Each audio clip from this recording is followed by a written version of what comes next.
Hello student, good evening. मैं doctor Surendra Kumar. आज मैं आप लोगों को इग्नू द्वारा आयोजित एग्जाम जून 2023 के तहत अति महत्वपूर्ण प्रश्नों पर चर्चा करेंगे। आज मैं आप लोगों को बता दूं कि आज मैं आप लोगों को MGPE 11 के अंतर्गत जो मानव सुरक्षा पढ़ना है उसके तहत कौन कौन से अति महत्वपूर्ण प्रश्न बनते हैं, जिसको पढ़ लिया जाए तो जून माह में जो परीक्षा निर्धारित है इससे उस परीक्षा में प्रश्न जरूर पूछा जाए। तो थोड़ी सी बात मैं आप लोगों को एग्जामिनेशन से संबंधित मैं बता दूं कि चूंकि MGPE 11 सेकेंड ईयर का पेपर है और ये 4 क्रेडिट का पेपर है, और जो 4 क्रेडिट का जो पेपर होता है उसका एग्जामिनेशन 2 घंटा का होता है, इसलिए इसका जो एग्जामिनेशन का जो समय होगा वो 2 घंटा का होगा और आपका जो मार्क्स होगा वो 50 नंबर का एग्जामिनेशन होगा और प्रश्नों की संख्या 5 होगी, जिसमें ग्रुप होगा, ग्रुप ए और ग्रुप बी। ग्रुप ए से 2 या 3 प्रश्न बनाइए, ग्रुप बी से 3 या 2 प्रश्न बनाइए। टोटल प्रश्न आपको 5 बनाना है और यहाँ वर्ड लिमिटेशन है, एक क्वेश्चन का उत्तर आपको 500 वर्ड में देना है। ठीक है, तो चलिए अब हम लोग देखते हैं कि कौन कौन से इंपॉर्टेंट क्वेश्चन है जिसको पढ़ लिया जाए। तो पहला जो प्रश्न है उसको नोट कीजिए। मानव सुरक्षा को सुनिश्चित करने के लिए भारत सरकार द्वारा नीतिगत उपायों की पहल किस प्रकार से प्रभावी और समुचित है, चर्चा कीजिए। फिर मैं वह प्रश्न को दोहराता हूं कि मानव सुरक्षा को सुनिश्चित करने के लिए भारत सरकार द्वारा नीतिगत उपायों की पहल किस प्रकार से प्रभावी और समुचित है, चर्चा के लिए। ठीक है, आइए नेक्स्ट जो प्रश्न है उस पर चर्चा करते हैं कि मानव सुरक्षा शब्द से आप क्या समझते हैं। मानव सुरक्षा शब्द से आप क्या समझते हैं, इसकी उत्पत्ति और विकास की खोज कीजिए। फिर मैं एक बार प्रश्न को दोहराता हूं कि मानव सुरक्षा शब्द से आप क्या समझते हैं, इसकी उत्पत्ति और विकास की खोज कीजिए। ठीक है, आइए नेक्स्ट जो प्रश्न है, मानव सुरक्षा गरीबी उन्मूलन और विकास पर आलोचनात्मक लेख लिखिए। फिर मैं प्रश्न को दोहराता हूं कि मानव सुरक्षा गरीबी उन्मूलन और विकास पर आलोचनात्मक लेख लिखिए। ठीक है, आइए नेक्स्ट जो प्रश्न है, संरचनात्मक हिंसा क्या है। संरचनात्मक हिंसा क्या है, यह किस प्रकार से प्रत्यक्ष हिंसा से भिन्न है। फिर मैं वह प्रश्न को दोहराता हूं कि संरचनात्मक हिंसा क्या है और यह किस प्रकार से प्रत्यक्ष हिंसा से भिन्न है, या क्वेश्चन को घुमा देगा कि प्रत्यक्ष और संस्थागत हिंसा के बीच अंतर बताइए।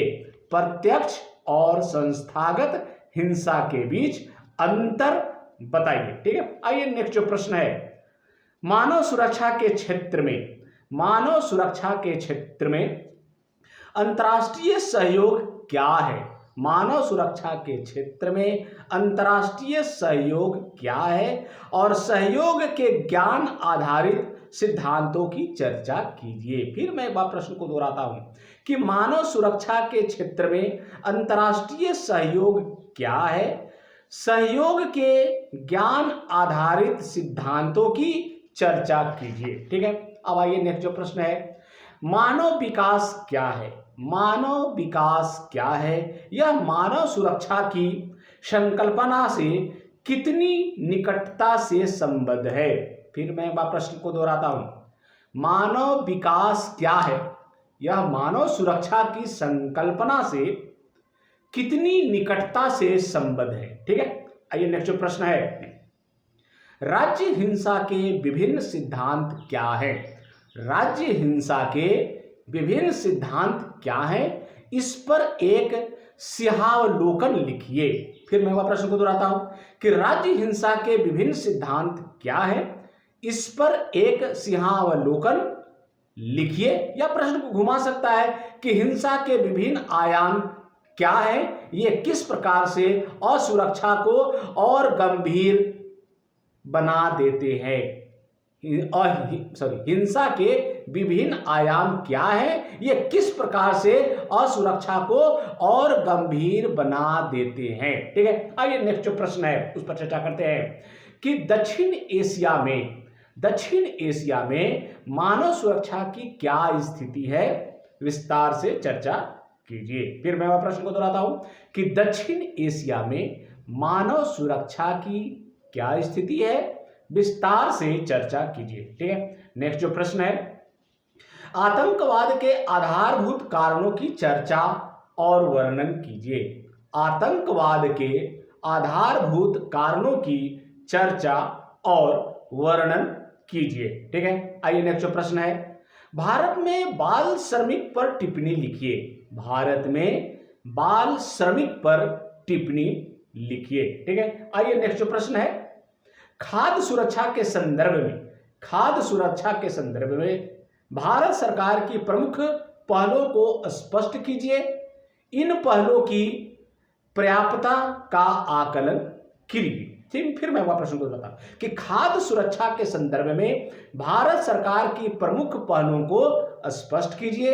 इन पहलों की पर्याप्तता का आकलन कीजिए। ठीक है, आइए नेक्स्ट जो प्रश्न है, सशक्तिकरण की संकल्पना की परिभाषा दीजिए। सशक्तिकरण की संकल्पना की परिभाषा दीजिए और भारत में महिलाओं के संबंध में इसका वर्णन कीजिए। फिर मैं वह प्रश्न को दोहराता हूं कि सशक्तिकरण की संकल्पना की परिभाषा दीजिए और भारत में महिलाओं के संबंध में इसका वर्णन कीजिए। आइए नेक्स्ट प्रश्न है, गांधीवादी सिद्धांतों के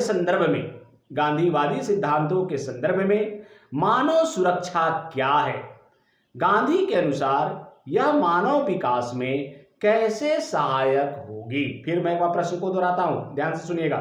गांधीवादी सिद्धांतों के संदर्भ में मानव सुरक्षा क्या है।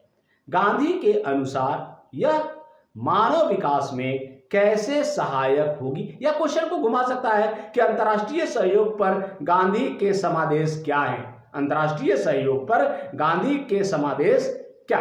ठीक है, आइए जो प्रश्न है, मानव तस्करी मानव सुरक्षा का दुष्टता भाग है, व्याख्या कीजिए। ठीक है, मानव तस्करी मानव सुरक्षा का दुष्टता भाग है, व्याख्या कीजिए। ठीक है, एंड लास्ट जो प्रश्न है, मानवाधिकार मानव सुरक्षा और मानव विकास के बीच परस्पर निर्भरता की व्याख्या कीजिए। मानव विकास, मानव सुरक्षा और मानव विकास के बीच परस्पर निर्भरता की व्याख्या कीजिए। एंड लास्ट प्रश्न है, जलवायु परिवर्तन और भूमंडलीय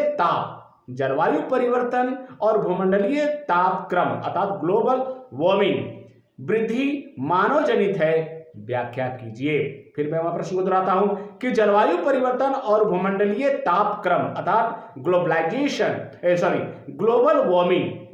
वार्मिंग वृद्धि मानव जनित है, व्याख्या कीजिए। यह मैंने आप लोगों को 15-16 प्रश्न दिया है और मुझे आशा ही नहीं पूर्ण विश्वास है कि इससे परीक्षा में प्रश्न जरूर आएंगे। एक चीज मैं बता दूं कि मेरे YouTube चैनल पर इससे संबंधित बहुत सारे लेक्चर उपलब्ध है, आप उसका लाभ उठा सकते हैं। और मैं आपको बता दूं कि एग्जामिनेशन के समय मैं मैराथन क्लास चलाता हूं और इन सारे प्रश्नों का उत्तर उस मैराथन क्लास में बहुत ही अच्छे ढंग से आप लोगों को समझाया जाएगा।